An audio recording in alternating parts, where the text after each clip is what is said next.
So Tanuja గారు అయితే ఇమాన్యుయల్ గారి దగ్గరికి పోయి వీకెండ్స్లోనే ఎందుకు మీరు నా నేమ్ నోటీస్ చేస్తారంటే, ఎందుకు నా నేమ్ పోర్ట్రే చేస్తారు, మనం ఈ హౌస్లోకి వచ్చి 10th వీక్ అవుతుంది. ఐ థింక్ నాకు గుర్తున్నంత వరకు లాస్ట్ 3 అంటే స్టార్టింగ్ టు 3 or 4 వీక్స్ మాత్రమే మీరు నాకు సపోర్ట్ చేయడం లేదా నాతో ఉంటూ మాట్లాడడం చేశారు. ఆ తర్వాత మీరు ఎప్పుడూ నాతో మాట్లాడలేదు. బట్ వీకెండ్స్ వచ్చేసరికి మీరు ఎందుకు నా నేమ్ పోర్ట్రే చేస్తారు, ఎందుకు అలా చేస్తున్నారు అని చెప్పి క్వశ్చన్ రైజ్ చేశారు. సో ఇదే పాయింట్ అనేది మనకు నాగార్జున గారు కూడా హోస్ట్గా అయితే నోటీస్ చేసి చెప్పారనమాట.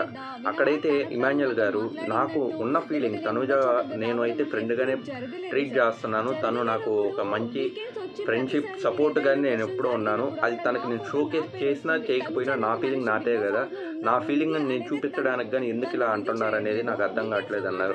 బట్ ఈవెన్తో తనుజ గారు అయితే అలా అన్నారు. But at last okay sir నేను మర్చిపోతాను అన్నారు. బట్ మీకేమనిపిస్తుంది కామెంట్స్లో చెప్పండి, ఎవరికి సపోర్ట్ చేస్తూ ఉన్నారు ఇన్ని రోజులు?